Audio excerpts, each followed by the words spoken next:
الحمد للہ رب العالمین والصلاة والسلام علی اشرف الانبیاء والمرسلین وعلی آلہ واصحابہ اجمعین۔ قال اللہ تعالی وتبارک فی القرآن المجید والفرقان الحمید۔ اعوذ باللہ من الشیطان الرجیم، بسم اللہ الرحمن الرحیم۔ کل نفس بما کسبت رہینہ الا اصحاب الیمین فی جنات یتساءلون عن المجرمین ما سلککم فی سقر قالوا لم نک من المصلین ولم نک نطعم المسکین وکنا نخوض مع الخائضین وکنا نکذب بیوم الدین حتی اتانا الیقین۔ صدق اللہ مولانا العظیم وصدق رسولہ النبی الکریم الرؤوف الرحیم۔ اللہم نور قلوبنا بالقرآن وزین اخلاقنا بالقرآن وادخلنا الجنۃ بالقرآن ونجنا من النار بالقرآن۔ قال اللہ تعالی وتبارک فی شان حبیبہ مخبرا وآمرا ان اللہ وملائکتہ یصلون علی النبی یا ایہا الذین آمنوا صلوا علیہ وسلموا تسلیما۔ اللہم صلی علی سیدنا و مولانا محمد معدن الجود والکرم صلاۃ و سلاما علیک یا سیدی یا رسول اللہ وعلی آلک و اصحابک یا محبوب رب العالمین۔ تمام حمد و ثنا، تعریف و توصیف اللہ جل مجدہ الکریم کی ذات بابرکات کے لیے، جو خالق کائنات بھی ہے اور مالک شش جہات بھی۔ اللہ جل وعلا کی حمد و ثنا کے بعد رسول رحمت، شفیع معظم، نبی محتشم حضور ختمی المرتبت صلی اللہ علیہ وآلہ وسلم کے حضور ناز میں اپنی عقیدتوں، ارادتوں اور محبتوں کا خراج پیش کرنے کے بعد عالی مرتبت محتشم سامعین، ناظرین و ناظرات، السلام علیکم ورحمۃ اللہ وبرکاتہ۔ کتاب رحمت قرآن مجید سے چند آیات تلاوت کرنے کا شرف پایا ہے، جو سورہ المدثر 29ویں پارے سے ہے۔ ارشاد باری تعالی ہے، کل نفس بما کسبت رہینہ، ہر متنفس، ہر جان اپنے عملوں میں گروی ہے۔ اب اچھے عمل اگر اس نے کما لیے تو ان کے بدلے میں وہ جان چھوٹ جائے گی، اور اگر اچھے اعمال کوئی شخص نہ کر سکا تو پھر اس کی جان اور اس کا جسم سخت اذیتوں میں مبتلا ہوگا، اور اس کو اعمال سے ہی چھڑایا جا سکتا ہے۔ تو ہر متنفس، ہر سانس لینے والا، ہر جان اپنے اعمال کی گروی ہے، الا اصحاب الیمین، لیکن جو دائیں ہاتھ والے ہیں، اصحاب یمین ہیں۔ فی جنات یتساءلون، یہ جو اصحاب یمین ہیں یہ جنتوں میں ہوں گے۔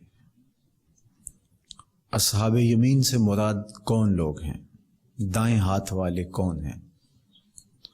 تو مفسرین کی ایک جماعت نے کہا کہ اس سے مراد ملائکہ ہیں، اللہ کے فرشتے ہیں۔ بعض نے کہا کہ اس سے مراد مسلمانوں کے نابالغ بچے ہیں،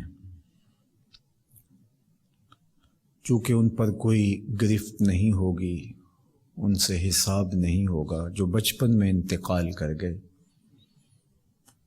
بعض نے کہا کہ اس سے مراد وہ لوگ ہیں جو اچھے اعمال کر کے اللہ کی رضا جوئی میں لگے رہتے ہیں۔ حضرت امام جعفر صادق رضی اللہ تعالی عنہ فرماتے ہیں اس سے مراد وہ لوگ ہیں جو اہل بیت سے محبت کرتے ہیں۔ تو کہا کہ کل نفس بما کسبت رہینہ، ہر شخص اپنے اعمال کا گروی ہے۔ اب کس طرح اپنی جان چھڑائے؟ تو وہ اچھے اعمال کا نتیجہ ہی ہے جو اس کو جہنم سے بچا سکتے ہیں۔ تو میں اور آپ نے اپنی زندگی اس طرح سے گزارنی ہے کہ ہم قیامت کے دن سرخرو ہوں، بامراد ہوں اور آتش دوزخ سے بچ جائیں۔ تو اصحاب یمین میں ہمارا نام شامل ہو جائے، دائیں ہاتھ والے لوگوں میں ہم شامل ہوں، اور یہ دائیں ہاتھ والے لوگ خوش نصیب لوگ ہیں۔ اللہ جل شانہ ان کو اپنی خاص کرم نوازیوں سے مالا مال کرے گا، اور یہ جنت کے بالا خانوں میں ہوں گے، یہ جنت کے باغوں میں ٹہل رہے ہوں گے، اللہ کی نعمتوں سے انہیں مالا مال کیا جائے گا، عزتوں کا وہ ظرف ان کا مقسوم ہوگا کہ ان کی شانیں دیکھنے والی ہوں گی۔ دوسری جانب جہنم کی آگ میں کچھ لوگ جل رہے ہوں گے، چونکہ جان تو پھنسی ہوئی ہے، ہر جان تو گروی ہے، تو اچھے اعمال کے بدلے میں جس نے اپنی جان چھڑا لی اس کی جان تو چھوٹ گئی، اور جو کچھ پیش ہی نہ کر سکا جان چھڑانے کے لیے تو پھر وہ تو آتش دوزخ میں جائے گا۔ تو یہ جنت والے جنت سے اہل دوزخ کو دیکھیں گے، اور قرآن بتاتا ہے کہ یتساءلون عن المجرمین، وہ مجرمین سے سوال کریں گے، ان سے پوچھیں گے ما سلککم فی سقر، تم جہنم میں کن اعمال کی وجہ سے آئے ہو، کیا کرتوتیں تھیں کہ جن برے اعمال نے تمہیں جہنم میں داخل کر دیا۔ تو اہل جنت مزے میں ہوں گے، اور جنت اور دوزخ کا بہت فاصلہ ہے، لیکن بغیر کسی ظاہری آلے کے اللہ تعالیٰ جل شانہ اہل جنت کو اہل جہنم کے عذابوں اور ان کی تکلیفوں کا حال دکھائے گا۔ بلکہ میں نے ایک روایت میں پڑھا کہ جو بھی شخص جنت میں جائے گا اس کو دوزخیوں کے احوال ضرور دکھائے جائیں گے، تاکہ اسے اس نعمت کی قدردانی ہو کہ اگر میں نے اچھے اعمال نہ کیے ہوتے اور میرے رب کا میرے اوپر فضل نہ ہوتا تو یہ بھڑکتی ہوئی آگ کے شعلے مجھے بھی اپنی آغوش میں لپیٹ لیتے۔ تو جب تکلیفیں دیکھنے کے بعد خوشی ملتی ہے تو وہ دوبالا ہوتی ہے، اس لیے جس کو بھی جنت میں بھیجا جائے گا اس کو جہنم کے عذاب ضرور دکھائے جائیں گے، اسی طرح جس کو جہنم میں بھیجا جائے گا اس کو جنت کی نعمتوں کا نظارہ کروایا جائے گا، تاکہ انہیں اور حسرت ہو کہ اگر ہم اللہ کے احکام کو مان لیتے، اس کے حکموں کی تعمیل کرتے، تو آج اس ماحول میں نہ ہوتے، سخت آگ میں دائیں بائیں آگے پیچھے اوپر نیچے 6 سمتوں میں آگ ہی آگ، اور یہ دنیا کی آگ تو جلا دیتی ہے لیکن آتش دوزخ جسموں کے ساتھ چپک جائے گی، تو اس آگ میں لوگ مبتلا ہوں گے۔ اب جنت والے جہنمیوں کو دیکھیں گے، اور جب دیکھیں گے تو ان سے سوال کریں گے اور پوچھیں گے ما سلککم فی سقر، تم بتاؤ تم جہنم میں کیوں آئے، کون سا وہ عمل تھا جو تمہیں جہنم لے آیا؟ تو وہ جو جواب دیں گے وہ سنیے، اور میں اور آپ اپنا محاسبہ کریں اور اپنے اعمال کی درستگی کے لیے کوشاں ہو جائیں۔ قالو، اہل دوزخ بتائیں گے لم نکو من المصلین، ہم نماز نہیں پڑھا کرتے تھے۔ آج آتش دوزخ میں جلنے کا سبب یہ ہوا کہ ہم رب کے حضور سر بسجود نہیں ہوتے تھے، ہم اس کے حضور جھکتے نہیں تھے، ہمیں توفیق نماز نہیں تھی۔ اللہ اکبر۔ تو نماز دخول جنت کی ضامن ہے، اور نماز کو ترک کرنا جہنم میں جانے کا ذریعہ اور سبب ہے۔ میرے اور آپ کے آقا و مولا حضور ختم المرتبت صلی اللہ علیہ وآلہ وسلم نے ارشاد فرمایا، اول ما یحاسب بہ العبد یوم القیامہ الصلاۃ۔ قیامت کے دن بندے سے سب سے پہلا پوچھا جانے والا سوال نماز کا ہوگا۔ اور پھر ارشاد فرمایا کہ فَإِن صَلَحَتْ صَلَحَ لَهُ سَائِرُ عَمَلِهِ وَإِن فَسَدَتْ فَسَدَ سَائِرُ عَمَلِهِ۔ اگر اس کو اس سوال کا جواب آ گیا، اگر سب سے پہلے جو اس سے حساب لیا جائے گا اس حساب میں وہ پورا اتر گیا تو باقی معاملے بھی ٹھیک ہو جائیں گے، اور اگر یہی خرابی آ گئی تو پھر باقی سارے معاملات بھی خراب ہی ہوں گے۔ تو پہلا پوچھا جانے والا سوال نماز کا ہے۔ روز محشر کے جاں گداز بود، اولین پرسش نماز بود۔ وہ حشر کا دن جو کہ جان کو پگھلا دینے والا ہوگا، اس دن سب سے پہلی پرسش، سب سے پہلا سوال نماز کا ہوگا۔ تو میں اور آپ دیکھیے کہ ہم اللہ کے حضور پیش تو ہونا ہے، تو کیا ہم اس کی تیاری کر چکے ہیں؟ اس سوال کا جواب ہم اپنے رب سے دے پائیں گے؟ اور اگر ہم بالکل اس کے جواب کی کوئی صورت نہیں رکھتے اپنی عملی زندگی میں، تو پھر کیا آخرت اور جو آنے والا سخت دن ہے یہ کوئی افسانہ ہے کہ ہم بس اس کو سن کے آگے گزر جاتے ہیں؟ یہ امر واقعی ہے، یہ ہونے والا ہے۔ تو ہمیں اس سوال کا جواب تیار کرنا ہوگا۔ حضرت نبی اکرم صلی اللہ علیہ وآلہ وسلم نے ارشاد فرمایا، حضرت جابر رضی اللہ تعالیٰ عنہ سے یہ روایت مروی ہے کہ اِنَّ بین الرجل و بین الشرک والکفر ترک الصلاۃ۔ بندے اور کفر و شرک کے درمیان جو چیز حد فاصل ہے وہ نماز ہے۔ نماز کا تارک وہ مشرکین اور کفار کے ساتھ ہے، اور نماز ادا کرنے والا زمرہ اہل ایمان میں شامل ہے۔ اب میں اور آپ دیکھ لیں کہ ہم کس جگہ پہ کھڑے ہیں، اور دنیا کے اوپر بھی یہ پہچان بتائی کہ ایمان اور کفر کے درمیان نماز ہے۔ نماز سے ہی پتہ چلے گا کہ یہ شخص کس گروہ سے تعلق رکھتا ہے، اس کا طریقہ کفار جیسا ہے یا اس کا طریقہ اہل ایمان جیسا ہے۔ اور قیامت کے دن بھی ایسا ہوگا۔ نبی اکرم صلی اللہ علیہ وآلہ وسلم کا یہ فرمان حضرت عبداللہ بن عمر بن عاص رضی اللہ تعالی عنہ سے مروی ہے۔ ایک طویل حدیث ہے جس کے آخری کلمات یہ ہیں کہ حضور نے ارشاد فرمایا، وَقَانَ يَوْمَ الْقِيَامَةِ مَا قَارُونَ وَفِرْعَوْنَ وَحَامَانَ وَأُبَيِّ بْنِ خَلَف، کہ جو بے نماز ہوگا قیامت کے دن وہ حامان کے ساتھ، فرعون کے ساتھ، قارون کے ساتھ اور ابی بن خلف کے ساتھ ہوگا۔ تو مجھے یہ بتاؤ، کوئی شخص یہ گوارا کرتا ہے کہ قیامت کے دن میں دشمنان خدا کی صف میں کھڑا دکھائی دوں، جن پر لعنتیں برس رہی ہوں گی، جو اللہ کے قہر و غضب میں ہوں گے، جو فضائے اکبر کے اس دن سخت عذاب میں اور اللہ کی سخت ناراضگی کے ماحول میں ہوں گے، ان کے ساتھ جا کے کھڑا ہو جانا اور ان کی صف میں موجود ہونا، یہ کتنی بڑی محرومی ہے۔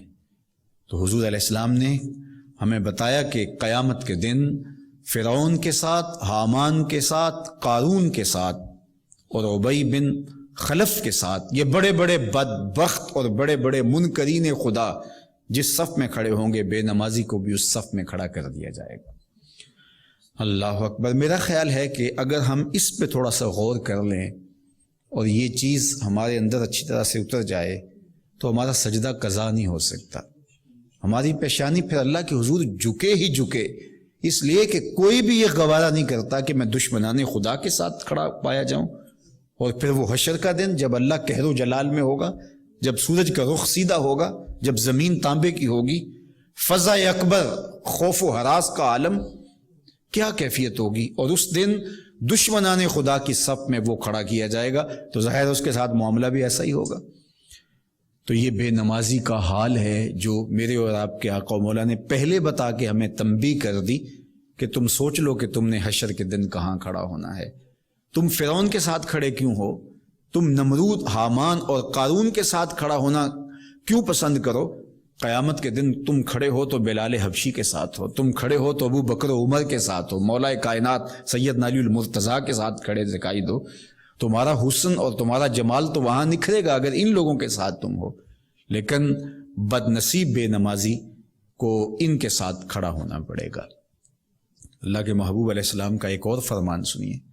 حضور نے ارشاد فرمایا، حضرت بریدہ اپنے والد گرامی سے روایت کرتے ہیں رضی اللہ تعالی عنہما کہ ان العہد الذی بیننا و بینکم الصلاۃ فمن ترکھا فقد کفر، کہ ہمارے اور ان کے درمیان جو عہد ہے وہ نماز کا ہے، تو جس نے نماز کو ترک کر دیا تو گویا اس نے کفر کیا۔ حضرت امام شافعی اور حضرت امام مالک یہ کہتے ہیں کہ جو شخص نماز ترک کرتا ہے، جو تارک صلاۃ ہے، اس کو بطور حد قتل کر دیا جائے، اور امام احمد بن حنبل اور اسحاق بن راہویہ فرماتے ہیں کہ اس کو ویسے ہی قتل کر دیا جائے، اس لیے کہ فقد کفر کا جو لفظ کہا گیا تو حدیث کا ظاہری مفہوم اس پہ صادق آئے گا، اور نماز کا ترک کرنا کفر ہے، لہٰذا اس کو قتل کر دیا جائے۔ لیکن یہ دو حضرات کہتے ہیں کہ بطور حد قتل کیا جائے۔ ہمارے امام اعظم ابو حنیفہ علیہ رحمہ فرماتے ہیں نہ یوں ہی قتل کیا جائے گا، نہ بطور حد قتل کیا جائے گا، بلکہ اس کو قید کر دیا جائے، اور اتنی دیر تک قید کیا جائے جتنی دیر تک وہ توبہ نہیں کر لیتا۔ یہ اس شخص کی کہانی ہے جو نماز کو اللہ کی طرف سے فریضہ مانتا ہے لیکن سستی کی وجہ سے ادا نہیں کرتا، لیکن جو نماز کا مذاق اڑاتا ہے، نماز کو ہلکا جانتا ہے اور اس کے بارے میں اس طرح کی بیہودہ باتیں کرتا ہے، نماز کا انکار کرتا ہے، تو ایسا شخص تو تمام کے نزدیک کافر ہے اور دار اسلام سے خارج ہے۔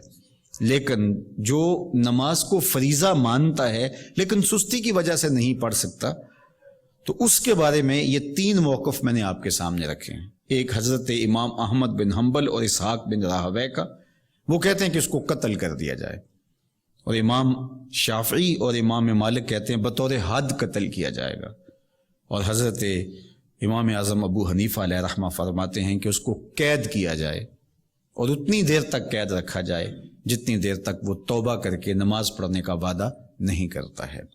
تو یہ سزا ہے نماز نہ پڑھنے والے کی۔ حضرت شیخ عبد القادر جیلانی علیہ رحمہ و رضوان فرماتے ہیں کہ بے نمازی کو مسلمانوں کے قبرستان میں دفن نہ کرو۔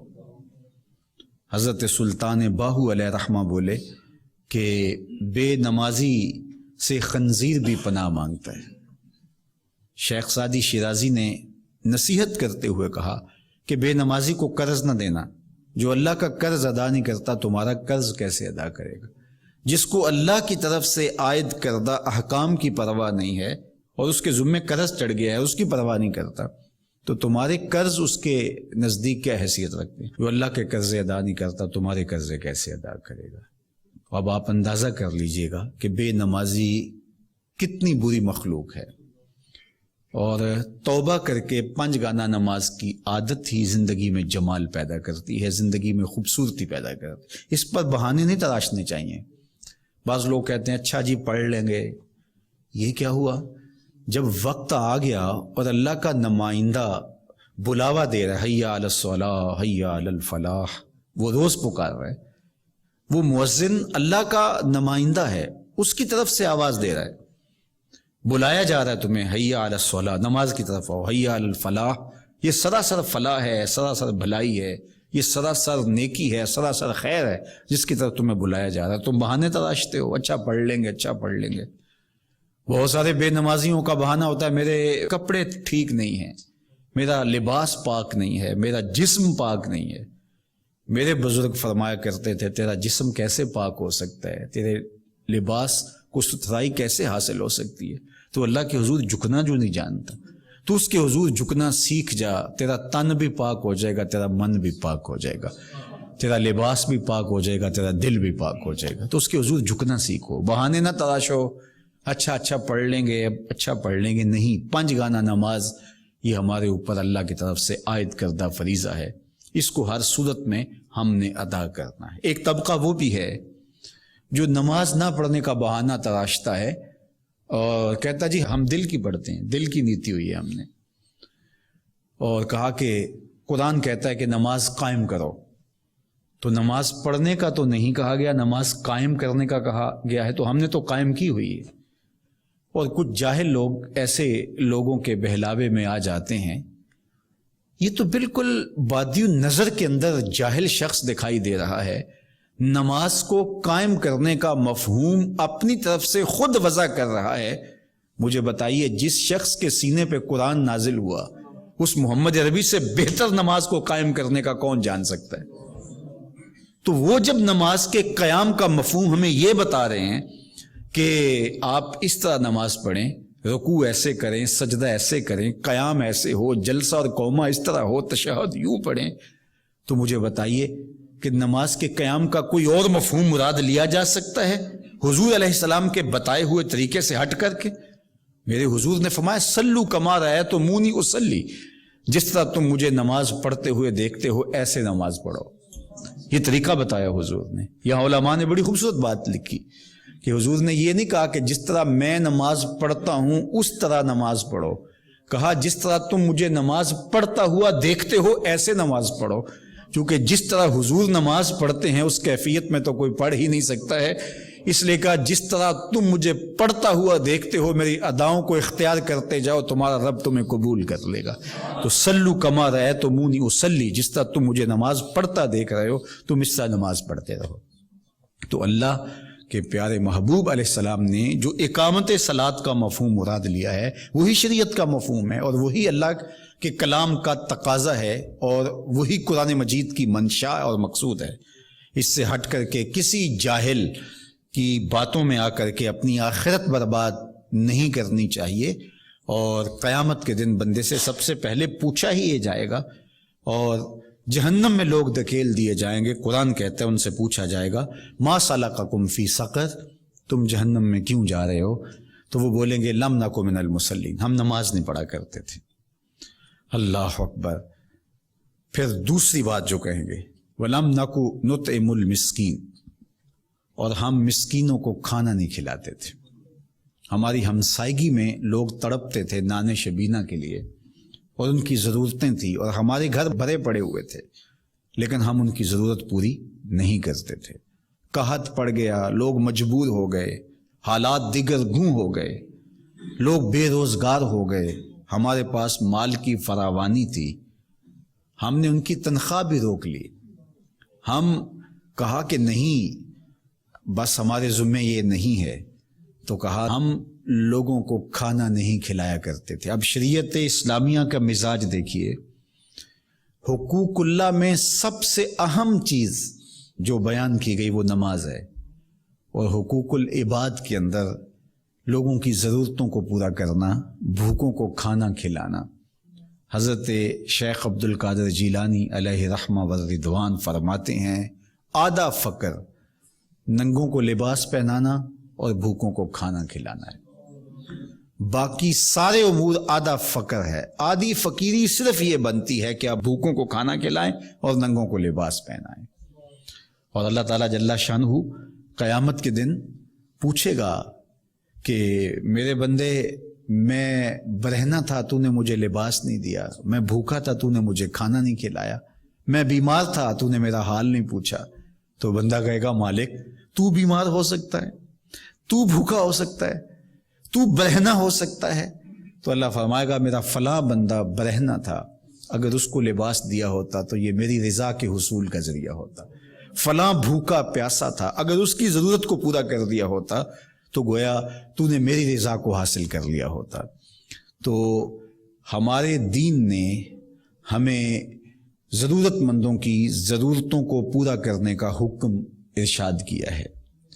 تو قیامت کے دن جہنم کی آگ میں جلسنے والے لوگوں سے جب جنتی سوال کریں گے، پوچھیں گے کہ تم آج جہنم کا ایندھن کیوں بنے ہو، تو وہ کہیں گے ایک تو یہ بات کہ ہم نماز نہیں پڑھا کرتے تھے، اور دوسری بات یہ کہ وَلَمْ نَكُ نُطْعِمُ الْمِسْكِينَ، ہم مسکین کو کھانا نہیں دیا کرتے تھے، اس کی ضرورت پوری نہیں کیا کرتے تھے۔ اور تیسری بات جو وہ کہیں گے، قرآن بتاتا ہے، وہ کہیں گے وَكُنَّا نَخُوضُ مَعَ الْخَائِضِينَ، اور ہمارا طریقہ یہ تھا کہ ہم ہرزہ سرائی کرنے والوں کے ساتھ مل کے ہرزہ سرائی کیا کرتے تھے، ہر وقت گپے ہانکتے تھے، بیہودہ باتیں کرتے تھے، اور تمسخر کیا کرتے تھے، اہل دین کا مذاق اڑایا کرتے تھے۔ اب ہم سوچ لیں، ہم اگر اپنے گھر میں بیٹھے ہیں، دسترخوان پہ بیٹھے ہیں، یا کسی میڈیا روم میں بیٹھے ہیں، یا ہم کسی اور جگہ پہ بیٹھے ہیں، کسی مسند ارشاد پہ ہیں، یا ہم لوگوں کی حکمرانی کے لیے کسی تخت و تاج کے مالک ہیں، کہیں ایسا تو نہیں ہے کہ ہم اہل دین کا مذاق اڑا رہے ہوں اور ہم فضول اور بیہودہ باتیں کر کے ان کی تذلیل کر رہے ہوں۔ یہ تیسرا سبب ہے ان کے جہنم میں جانے کا۔ عقل کل سمجھ لیتے اپنے آپ کو، پوری کائنات کو بے وقوف جان لیتے، اور ہر ایک کا مذاق اڑاتے، راستے سے گزرتے ہوئے اشخاص کا مذاق اڑاتے، تمسخر کرتے، اس کی تذلیل کرتے، نشانہ تضحیک بناتے، بیہودہ گپے ہانکتے، لوگوں کی تذلیل کیا کرتے تھے، انسانیت کا مذاق اڑایا کرتے تھے۔ گلیوں اور بازاروں میں گزرتی ہوئی تقدس مآب خواتین کو دیکھ کر کے ہم اپنی نگاہوں کو غلیظ کیا کرتے تھے اور ان کے مذاق اڑایا کرتے تھے۔ بیہودہ زندگی ان کی، اس کا ذکر کریں گے کہ ہماری وہ فضول لا یعنی اور بے مقصد زندگی اور ہماری وہ گپیں اور ہماری وہ بیہودہ باتیں جہنم میں لانے کا سبب ہوئیں۔ چوتھا گناہ جس کے سبب سے وہ جہنم میں آئے، وہ بولیں گے وَكُنَّا نُكَذِّبُ بِيَوْمِ الدِّينِ، ہم جزا کے دن کو جھٹلاتے تھے، ہم کہتے تھے یہ جہاں مٹھا اگلا کس نے ڈٹھا، ہم دنیا کو ہی سب کچھ سمجھ بیٹھے تھے، اور یہ ایک نظم ہے، یوم حساب ہے، جزا و سزا کا ماحول ہوگا، اللہ ایک ایک عمل کا پوچھے گا، ایک ایک نعمت کے بارے میں سوال ہوگا۔ ہم یہ سب قصے کہانیاں سمجھتے تھے اور اس کی تکذیب کرتے تھے۔ وَكُنَّا نُكَذِّبُ بِيَوْمِ الدِّينِ، ہم جزا کے دن کی تکذیب کرتے تھے، جھٹلاتے تھے۔ پھر کیا ہوا؟ حَتَّى أَتَانَا الْيَقِينُ، یہاں تک کہ موت آ گئی۔ یقین سے مراد یہاں موت ہے۔ موت کو اس لیے یقین کہا گیا کہ اس کا کوئی انکار نہیں کرتا، اور یہ ایسا امر یقینی ہے کہ اللہ کو ماننے والے، اللہ کا انکار کرنے والے، آخرت کو ماننے والے، عقیدہ آخرت کے منکر سارے موت کو مانتے ہیں، اس لیے کہ موت ان کی آنکھوں کے سامنے رقص کرتی دکھائی دیتی ہے۔ موت ہے ہنگامہ آرا کل زمیں خاموش میں، ڈوب جاتے ہیں سفینے موج کی آغوش میں۔ تو وہ یہ دیکھتے ہیں اور موت کا وہ انکار نہیں کرتے۔ تو اچانک جب موت آ گئی تو آنکھیں بند ہوئیں، تو پھر آنکھیں کھلی اور پتہ چلا کہ جس کا انکار کرتے تھے وہ تو سب کچھ موجود ہے، جس کی تذلیل اور تضحیک کیا کرتے تھے وہ تو امر واقعی ہے۔ ہم آخرت کی تکذیب کرتے تھے، نئی نئی قصے کہانیاں ہیں، یہ قصہ کہانی نہیں ہے، یہ تو حقیقت میں موجود ہے۔ ترازو بھی نصب ہیں، عمل بھی تل رہے ہیں، جنت بھی موجود ہے، جہنم کے شعلے بھی بھڑک رہے ہیں، اور ہم اس تکذیب کی وجہ سے آج جہنم کا ایندھن بن رہے۔ اللہ تعالیٰ نے سورہ الفجر میں ارشاد فرمایا کہ وہ کہیں گے یا لیتنی قدمت لحیاتی، کاش میں اس زندگی کو اس زندگی کے لیے گزارا ہوتا۔ لیکن اس نے یہ کہنے سے تو فائدہ نہیں ہوگا، چونکہ وہ دار العمل ہوگا ہی نہیں، وہ دار الجزا ہوگا۔ جب سامنے دیکھ کر کے مان لیا تو پھر ماننا کیا ہوا؟ وہ تو فرعون نے بھی کہا تھا آمنت برب موسیٰ، میں موسیٰ کے رب پہ ایمان لایا۔ جب نیل کی موجیں اس کو ڈبونے لگیں اور وہ غوطے کھانے لگا تو اس وقت بولا کہ میں موسیٰ کے رب پہ ایمان لایا، تو وہ ایمان لانا معتبر نہ ٹھہرا۔ اس لیے آج موقع ہے، آج زندگی ہے، آج قرآن ہمیں بار بار بتا رہا ہے کہ آئیے اپنی آخرت کی تیاری کر لیجئے، اور کہیں ایسا نہ ہو کہ مغالطے میں رہ جائیں، دھوکے میں رہ جائیں، اور اپنے نفس کے فتنے کا شکار ہو جائیں، کسی باتیں کرنے والے کی باتوں میں آ جائیں، لیکن جب آنکھ بند ہوگی تو ساتھ ہی آنکھ کھلے گی اور پھر تمہیں پتہ چلے گا اور پھر ڈاڈا پچھتاؤ گے، لیکن اس وقت پچھتانے سے کچھ نہیں ہوگا۔ آج لے ان کی پناہ، آج مدد مانگ ان سے، کل قیامت کو نہ مانیں گے اگر مان گیا تو اس دن تو پھر کوئی راستہ نہیں ہوگا۔ تو ذلت، پستی، زبونحالی، جہنم کی بھڑکتی ہوئی آگ کے شعلے، اور وہاں ذلت و رسوائی کی زندگی، وہاں سے نکلنا بھی چاہے گا تو نہ نکل پائے گا۔ جہنم کی بھڑکتی ہوئی آگ میں وہ چیخے گا، پکارے گا، آہو فغاں کرے گا، لیکن اس کی کوئی فریاد بھی نہیں سنے گا۔ وہ پانی مانگے گا تو اس کو کھولتا ہوا پانی دیا جائے گا، غسلین دیا جائے گا، جہنمیوں کے زخموں کا پیپ ہوگا، وہ اسے دیا جائے گا۔ کھولتا ہوا مائے حمیم بھی بتایا گیا، غسلین بھی بتایا گیا، اور وہ اتنا گرم ہوگا کہ اگر اس کا ایک قطرہ اب زمین پہ ڈال دیا جائے تو اس کی بدبو سے جانوروں کے دماغ پھٹ جائیں، اور گرم اتنا کہ اگر اس کا پہاڑ پہ قطرہ ڈال دیا جائے تو اس کی حدت سے، گرمی سے پہاڑ پگھل جائے۔ وہ پانی اس کو پینے کے لیے دیا جائے گا، اور وہ اپنے منہ کے سامنے اس کٹورے کو، اس پیالے کو جس میں وہ مائے حمیم ہوگا یا غسلین ہوگا، اس کو اپنے منہ کے سامنے رکھے گا تو اس کے منہ کی کھال ادڑ کے اس کے اندر گر پڑے گی، پگھل جائے گی کھال اس کی حدت سے، اس سے اٹھتی ہوئی گرمی سے، اور اس کا منہ اس انسانی سائز کا منہ نہیں ہوگا۔ اللہ اکبر! احد پہاڑ جتنا ایک دانت ہوگا جہنمی کا، یہ 15 کلومیٹر پر محیط ہے احد پہاڑ، تو 32 دانت اگر ایک منہ میں ہیں تو منہ کتنا بڑا ہوگا؟ یہ وجود اتنا بڑا کر دیا جائے گا کہ یہ عذاب کی تکلیف زیادہ سے زیادہ سہے اور گوارا کرے۔ کھال 70 گز موٹی ہوگی تاکہ زیادہ سے زیادہ عذاب کی تکلیف اس کو گوارا کرنا پڑے، اور جب کوئی بھی جہنمی جہنم میں جائے گا تو یہ انسانی شکل چھین لی جائے گی، چونکہ یہ شکل محمدی صورت ہے، یہ محمدی شکل ہے، اس لیے اس صورت کو چھین لیا جائے گا، اور صورت انتہائی بھدی صورت کے ساتھ وہ جہنم میں داخل ہوگا اور اذیتیں سہے گا۔ آئیے قرآن مجید کی ان آیات پہ پھر غور کریں اور اپنی عملی زندگی کو بہتر کرنے کے لیے کوشاں ہو جائے۔ موسم رحمت رمضان المبارک ہے، ویسے بھی اس مہینے میں شیطان بن جاتا ہے، دل نرم ہو جاتے ہیں، اور اس مرتبہ ماہ رمضان کے ساتھ ساتھ ایک وبا کے پھیلنے کی وجہ سے مزید دل نرم ہوئے ہیں، اور ہم یہ دیکھتے ہیں کہ اللہ کی طاقت اور قدرت کیا ہے، وہ چاہے تو پوری انسانیت کو باندھ کے بٹھا دے، کسی کی ہمت نہیں ہے کہ وہ دم بھی مار سکے۔ دنیا کی بڑی بڑی طاقتیں جنہیں اپنی ٹیکنالوجی پہ، اپنی عقل و فہم پہ، اپنی خرد پہ اور اپنی مہارتوں پہ ناستہ آج بے بسی کی تصویر بنے ہوئے ہیں، تو آئیے میں اور آپ اس کے حضور حاضر ہوں اور سچے دل سے 5 گانہ نماز کے ساتھ اپنے رب کی رضا جوئی کے لیے کوشاں ہوں۔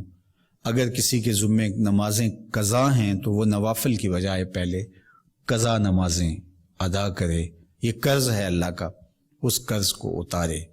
تو پھر دیکھ لیجئے، ارشاد فرمایا کل نفس بما کسبت رہینہ، ہر شخص اپنے عملوں میں گروی ہے، الا اصحاب الیمین، مگر اہل یمین، دائیں ہاتھ والے، فی جنات یتساءلون، وہ جنتوں میں ہوں گے اور سوال کر رہے ہوں گے، عن المجرمین، مجرموں سے، ما سلککم فی سقر، تمہیں جہنم میں لانے والا سبب کیا تھا، کون سا عمل تھا جس کی وجہ سے تم آج جہنم کا ایندھن بنے ہو؟